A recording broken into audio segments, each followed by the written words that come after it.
قرآن کیا کہہ رہا ہے؟ یہ تنہائی میں عبادت کا جو میں فلسفہ بیان کر رہا ہوں نا، یہ کیوں؟ یہ اس لیے کہ جو زیادہ بولتا ہے نا اس کے ہلاک ہونے کا خطرہ زیادہ ہے. اس کو تنہائی میں عبادت کی، یا تنہائی میں نہ بھی ہو، عبادت کی کثرت کی ضرورت دوسروں سے زیادہ ہوتی ہے. اس کو دوسروں سے زیادہ عبادت کی کثرت کی ضرورت ہے کہ وہ زیادہ عبادت کرے، اللہ سے تعلق مضبوط رکھے.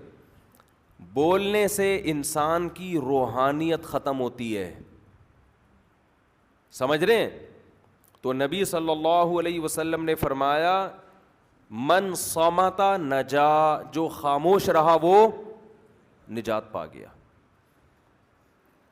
اور قرآن میں کیا فرمایا اللہ نے؟ ان السمع والبصر والفؤاد کل اولئک کان عنہ مسئولا. فرمایا کان سے، آنکھوں سے، یہاں تک کہ دل سے، ہر چیز کے بارے میں تم سے قیامت کے دن سوال ہوگا. دل میں آپ نظریات کیا رکھتے ہیں، آپ باتیں سنتے کیا ہیں. آج بہت سے لوگ کہتے ہیں، ہم جب لوگوں کو کہتے ہیں نا کہ گمراہ لوگوں کو مت سنو، اکثر آپ نے ایک جملہ سنا ہوگا، لوگ کہتے ہیں یار سنو سب کو. یہ بہت کامن ورڈ ہے نا، سنو سب کو. یہ 100% غلط ہے. کچھ ڈائلاگ بولنے میں بہت اچھے ہوتے ہیں اور بڑا براڈ مائنڈڈ بن کے لوگ بتا رہے ہوتے ہیں، ہم تو نہیں روکتے کسی کو کہ کسی کی تقریر سنو، بھائی سب کی سنو. لیکن آپ نے اہل حق علماء کو کبھی نہیں دیکھا ہوگا جو یہ کہتے ہیں کہ سب کی سنو، کبھی نہیں کہتے. وہ کہتے ہیں نہیں، گمراہ لوگوں کو مت سنو، فلاں کو مت سنو، فلاں کو مت سنو، فلاں کو مت سنو. تو لوگ ایسے موقع پہ کہتے ہیں یار یہ اپنی دکانیں چلا رہے ہیں، اصل میں یہ چاہتے ہیں کوئی کسی کو نہ سنے، بس انہیں کو سنا جائے تاکہ ان کی دکانیں چلتی رہیں.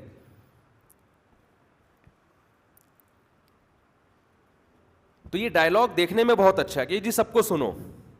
یہ بالکل ایسا ہی ہے جیسے آپ اپنے بچے کو بولو کہ بیٹا سب کے ساتھ بیٹھا کرو، چرسیوں کے ساتھ بھی بیٹھو، ہیروئنچوں کے ساتھ بھی بیٹھو، علماء کے ساتھ بھی بیٹھو، ڈاکٹروں کے ساتھ بھی بیٹھو، چوروں کے ساتھ بھی بیٹھو.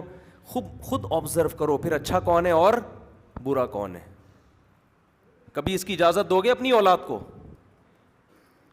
چرسیوں کے ساتھ بیٹھا ہے، آپ بولو بیٹا تو دوبارہ بیٹھا ہوا نظر آئے نا یہاں گٹر کے ڈھکن پہ، مجھے میں چھوڑوں گا نہیں تجھے، ہے بھائی. کسی مولانا کو دیکھ لیا، مولانا نے دیکھ لیا، مولانا نے کہا بیٹا تو یہاں نظر آیا نا چھوڑوں گا نہیں. یا کسی ڈاکٹر نے دیکھ لیا، پڑھا لکھا آدمی، کوئی بھی پڑھا لکھا آدمی، کہ یار تو پڑھے لکھوں میں بیٹھ، ادھر کیوں بیٹھا ہے؟ تو وہ کہے بھائی اصل میں تمہیں چرسیوں سے نا جلن ہے، تمہاری دعوت میں اگر دم ہے، جان ہے، تو تم مجھے دلیل سے قائل کرو کہ چرس غلط ہے. آپ بولو گے دلیل گئی تیل لینے، تو مجھے یہاں بیٹھا ہوا نظر آیا میں تجھے چھوڑوں گا نہیں. اگر آپ کے دل میں اس کی اصلاح کا جذبہ ہوگا، آپ کو پتہ ہے کہ یار دلیل سے جب تک بات سمجھ میں آئے گی تو ایسا نہ ہو یہ ان سے کم عقلی کی وجہ سے، کم علمی کی وجہ سے متاثر ہو جائے. چرس اکثر وہی لوگ پیتے ہیں جو چرسیوں میں بیٹھتے ہیں، ہیروئنچیوں میں بیٹھتے ہیں. ہیروئنچیوں کی دلائل ان کی سمجھ میں آتے ہیں تبھی سٹا لگاتے ہیں. شرابیوں کے دلائل سمجھ میں آتے ہیں تبھی پی کے شرابی کیا دلیل دیتا ہے اپنے دوستوں کو؟ جب آپ شرابیوں میں بیٹھو گے نا وہ بھی دلائل دے گا، کہے گا یار ایک دفعہ ٹرائی کرنے میں کیا جا رہا ہے، ساری دنیا پی رہی ہے. دنیا میں اکثر انسان بچتے ہیں یا پیتے ہیں؟ انسانوں کی اکثریت اگر دیکھو تو زیادہ تر تو دنیا میں پیتے ہیں. مسلمان تو 5واں حصہ ہے اس آبادی کا، پوری دنیا کی آبادی کا. جو 25 یعنی اگر ہم دیکھیں تو 75% سے زیادہ لوگ دنیا میں شراب پی رہے ہیں. تو دلائل دینے پر آئیں تو شراب کی جواز کے بھی بہت دلائل مل جاتے ہیں. لیکن آپ اپنے بچے کو روکتے ہو کہ بھائی غلط لوگوں میں مت بیٹھو. تو یاد رکھو جیسے کچھ عملی خرابیاں ہوتی ہیں جو پہلے سے طے شدہ ہیں، اسی طرح کچھ عقیدے کی خرابیاں ہوتی ہیں جن کے بارے میں 2 اور 2 4 کی طرح طے شدہ ہے کہ یہ عقیدہ صحیح ہے اور یہ عقیدہ غلط ہے. اب اگر آپ اس غلط عقیدے والے کو سنیں گے، علم کی کمی ہے، اس بات کا پورا امکان ہے کہ آپ اس سے متاثر ہو کر کم علمی کی وجہ سے غلط چیز کو فالو کرنا شروع کر دیں. اور اگر آپ نہ بھی فالو کریں, آپ کے دل میں وسوسے پیدا ہو جائیں. دیکھو انسان کتنی ہی غلط بات سنے نا, اس کو یقین ہو کہ 100% غلط ہے, لیکن لاشعوری طور پر اس کے دل پہ وہ غلط چیزیں اثر کرتی ہیں, لاشعوری طور پر. آپ کہہ سکتے ہیں ہمیں پتہ کیسے چلے گا کون صحیح ہے, جب تک سب کو سنیں گے نہیں تو پتہ کیسے چلے گا کہ کون صحیح ہے اور کون غلط ہے, پتہ کیسے چلے گا؟ دیکھو ایسے ہی پتہ چلے گا کہ اگر آپ میڈیکل سائنس میں ڈاکٹروں سے علاج کرا رہے ہو, ساری دنیا کراتی ہے نا, کوئی شخص آ کے آپ کو سمجھانے لگے کہ ڈاکٹر سارے غلط ہوتے ہیں اور وہ چورن چٹنیوں کا بزنس شروع کر دے اپنا, یقیناً آپ متاثر ہوگے اس سے, کیونکہ وہ لفاظی کرے گا, وہ ہر چیز کی نیٹ پہ تحقیق مل جاتی ہے. تو آپ کے والد محترم آپ سے کیا کہیں گے, کمبخت تو ان لوگوں میں بیٹھتا کیوں ہے, کیا ساری دنیا کے ڈاکٹر غلط ہو جائیں گے کیا؟ جو میڈیکل سائنس ہے وہ شعبہ کس کا ہے؟ ڈاکٹروں کا ہے نا. تو کیوں فلاں حکیم کے پاس جا رہا ہے, تو کیوں فلاں ہومیوپیتھک کے پاس جا رہا ہے, ان کو کیا پتا میڈیکل سائنس کا؟ آپ یہی کہو گے نا. کتنے لوگوں کی زندگیاں اناڑی حکیموں نے برباد کی ہیں کہ نہیں کی ہیں؟ اناڑی حکیموں کی بات کر رہا ہوں. تو جو اوریجنل ہوں گے, جو سرٹیفائڈ ہوں گے, وہ کیا کہیں گے, بھائی ایسے لوگوں کے پاس تم جاتے کیوں ہو, ان کی سنتے کیوں ہو, ایسی ویب سائٹ پہ تحقیق کیوں کرتے ہو جو ویب سائٹ خود ریلائبل نہیں ہے, کوئی سرٹیفائڈ نہیں ہے وہ. ہر چیز کی آپ کو تحقیق انٹرنیٹ پہ بھی ملے گی. عام آدمی تحقیق کر نہیں سکتا, وہ غلط متاثر ہو جاتا ہے. تو تحقیق کا اصول یہ ہے کہ اہل تحقیق سے کی جائے جو اس فیلڈ کے ماہر ہے. میڈیکل سائنس کس کی فیلڈ ہے؟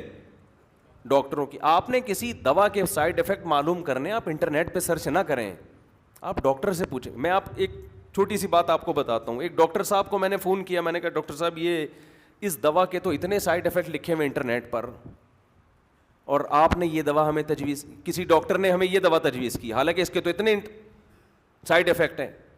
تو ڈاکٹر نے بڑی خاندانی مثال دی. انہوں نے کہا دیکھو اگر آپ جہاز میں سوار ہونے سے پہلے انٹرنیٹ پہ سرچ کرو کہ جہاز میں سوار ہونے کے سائیڈ ایفیکٹ کیا کیا ہیں, کتنے خطرات ہیں, کیا کیا واقعات ہو چکے ہیں, کون کون سے جہازوں میں لوگ مر چکے ہیں, تو پوری ایک لسٹ آ جائے گی. جنید جمشید بھی جہاز میں شہید ہوا, فلاں بھی ہوا, فلاں بھی ہوا, اس دن ایئر بلو جا کے ٹکرایا تھا once upon a time Margalla کی پہاڑیوں سے, ادوا پی آئی اے کے پہیے نہیں کھلے. تو اتنی رپورٹیں, یعنی یہ سارے سائیڈ ایفیکٹ ہی ہیں نا. ان کو دیکھنے کے بعد آپ بولو کہ میں جا ہی نہیں رہا, میں گھر میں ہی بیٹھا ٹھیک. سمجھ رہے ہیں کہ نہیں سمجھ رہے؟ اگر آپ موٹر وے پہ سفر کرنے سے پہلے تحقیق کرو انٹرنیٹ پہ جا کے کہ موٹر وے میں کتنے حادثات ہو چکے ہیں, اس پہ سفر کے سائیڈ ایفیکٹ کیا ہیں, تو آپ کو پوری ایک لسٹ ہو سکتا ہے نکل آئے. فلاں موقع پہ بس ٹکرائی تھی, مسافروں کا کچومڑ نکل گیا تھا, فلاں موقع پہ یہ ہوا تھا, فلاں موقع پہ یہ ہوا تھا. تو آپ بولو گے بھائی میں پیدل چلا جاؤں گا, موٹر وے میں نہیں. حالانکہ پیدل کے سائیڈ ایفیکٹ زیادہ ہیں. کراچی میں تو پیدل سفر کرنا یہ صرف ڈاکو کر سکتا ہے عزت کے ساتھ, جس کے ہاتھ میں اسلحہ ہو. عام آدمی کراچی میں پیدل سفر نہیں کر سکتا. یہ آپشن سندھ گورنمنٹ کی طرف سے صرف ڈاکوؤں کے پاس ہے. ابھی پھر گلشن معمار میں ایک مولانا صاحب کو ڈاکوؤں نے زخمی کر دیا, بچ گئے, اللہ ان کو شفا عطا فرمائے. یہ تو ہر ہفتے 3, 4, 5 کیس ڈاکوؤں کی فائرنگ کے جو ہمارے علم میں آ رہے ہیں, باقی حقیقت میں کتنے ہوں گے. تو سائیڈ ایفیکٹ اگر آپ دیکھنا شروع کر دیں تو اب دیکھو ایک ڈاکٹر بتائے گا نا کہ یار یہ آپ کو نیٹ کھول, جب ایک دوا ہم نے لکھ کے دی ہے تو ہم کیا پاگل ہیں؟ آپ چپ کر کے کھا لو آرام سے. اب آپ جاؤ گے اس کی سائیڈ ایفیکٹ دیکھنے لگو گے تو پتہ نہیں کیا کیا نکلے گا. تو عام آدمی کی تحقیق چاہے وہ انٹرنیٹ کی ہو, چاہے وہ گوگل کی ہو, چاہے وہ کتابوں کی ہو, جو تحقیق کا اہل نہیں ہے اسے اس فیلڈ میں تحقیق کی اجازت نہیں ہے. آپ کہہ سکتے ہو عجیب بات ہے, تحقیق نہ کریں تو کیا اندھی تقلید کریں؟ اس کا جواب یہ کہ دیکھو تحقیق علماء یا کسی فیلڈ کے ماہرین کی تحقیق کا اسٹائل الگ ہوتا ہے, عامی آدمی کی تحقیق کا اسٹائل الگ ہوتا ہے. میڈیکل سائنس میں آپ تحقیق کرنا چاہو گے تو اس کی تحقیق کا اسٹائل یہ ہے کہ ماہر ڈاکٹروں سے رابطہ کرو گے کہ جی یہ کیا ہے, اور اگر دین کی تحقیق کرنا چاہو گے تو اہل حق علماء سے رابطہ کرو گے آپ. میں نے یہ جو آج بیان کیا نا اس کو ذرا مکمل کر دوں کہ بہت سے لوگ کہتے ہیں بس سب کی سنو پھر خود فیصلہ کرو, تو اس پر میں بات ادھوری رہ گئی تھی. وہ بھائی یہ اس تار کو نہ کوئی ٹھوکر مارتے ہوئے جائے, ذرا احتیاط کریں. تو میں یہ بتا رہا تھا کہ بھائی ایسا نہیں ہے, اہل حق کو سننا چاہیے. پھر اہل حق کا پتہ کیسے چلے گا؟ تو اہل حق کا پتہ کیسے چلتا ہے؟ جو جس فیلڈ کے ماہرین ہیں وہی اس بات کے اہل ہوتے ہیں کہ ان کی بات اس بارے میں سنی جائے. اور اگر اسلام کے بارے میں آپ سن رہے ہیں تو کسی ایسے مذہبی اسکالر کو جو طے شدہ چیزوں کے خلاف بات کر رہا ہے, جیسے کوئی اسکالر آئے اور کہیں 5 نمازیں نہیں ہیں اسلام میں, تو آپ نہیں سنیں گے اس کو, خام میں کنفیوژن میں ڈال دے گا آپ کو. کوئی صحابہ کے بارے میں اٹھ پٹانگ باتیں کر رہا ہے تو خام میں کنفیوژن میں ڈال دے گا آپ کو, بدگمان کر دے گا. کوئی تقدیر کے عقیدے کے خلاف چل رہا ہے, کوئی ساری دنیا کے علماء ایک بات کہہ رہے ہیں وہ اس کے اگینسٹ جا رہا ہے. تو ایسے لوگوں کو جو علماء سنتے ہیں تو وہ تو تجزیہ کرتے ہیں, انالائز کرتے ہیں بھئی کیا صحیح ہے کیا غلط ہے. عام آدمی متاثر ہو جاتا ہے تو اس کو منع کیا جائے گا نہیں سنو. پھر بھی اگر سمجھ میں نہیں آتا نا, یہ بات نہیں آتی میری بات آپ کی سمجھ میں, آپ سمجھتے ہو جی یہ مولوی لوگ اپنی دکانیں چلانے کے لیے باتیں کرتے ہیں, تو پھر جو لوگ یہ باتیں کر رہے ہیں نا کہ سب کو سنو, آپ ان کے کلپ کے نیچے کوئی لنک شیئر کر دیں جس میں اس لنک میں ان کی بات کا جواب دیا ہوا ہوگا, وہ لنک اڑا دیں گے فوراً. ٹھیک ہے نا, وہ لنک کیا کر دیں گے؟ غائب کر دیں گے.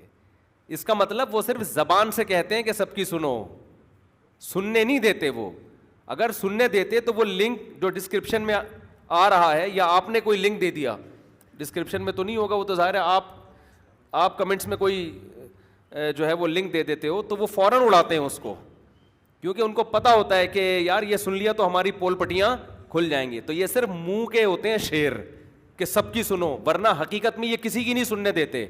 سمجھتے ہو کہ نہیں سمجھتے ہو؟ تو اس لیے وہ بات انسان باطل لوگوں کو نہ سنے, اس سے نقصان ہوتا ہے. اور یہ جو کہا جاتا ہے نا کہ یہ جو باتیں کر رہا ہے کہ سب اہل حق کو سنو, تو یہ اپنے آپ کو اہل حق سمجھتے ہیں. تو اپنے آپ کو نہیں سمجھتے, اہل حق کی پوری ایک جماعت ہوتی ہے, لاکھوں لوگ ہیں جو اہل حق ہیں. جو لاکھوں سے ہٹا رہا ہے وہ فرقواریت پھیلا رہا ہے. تو لیبل بہت ٹائٹ لگے ہوئے ہیں بس مارکیٹ میں آج کل نا, ہر چیز میں. جو ڈاکٹروں کے خلاف آپ کو لے کے جا رہا ہے وہ کہہ رہا ہے میں صحت کے ایسے نسخے بتا رہا ہوں جو ڈاکٹر بھی نہیں بتاتے, چھپاتے ہیں, حالانکہ وہ برباد کر رہا ہے. ٹھیک ہے نا, جو پوری میڈیکل سائنس ایک طرف ہے اور یہ نئی چیز لا رہا ہے, اس کا مطلب برباد کر رہا ہے یہ. تو کوئی ایسا کلونجی کے ایسے فائدے بتا رہے جو آپ کے باپ دادا نے بھی کبھی نہیں سنے. تو ہر چیز میں ایسا ہی ہے, جو بھی جمہور سے ہٹ رہا ہے نا تو اس کی بات اتنی جلدی نہ ایکسیپٹ کیا کرو. اور دلائل سے متاثر انسان اس لیے ہوتا ہے کہ اس میں خود دلیل علم اس کے پاس کامل ہو.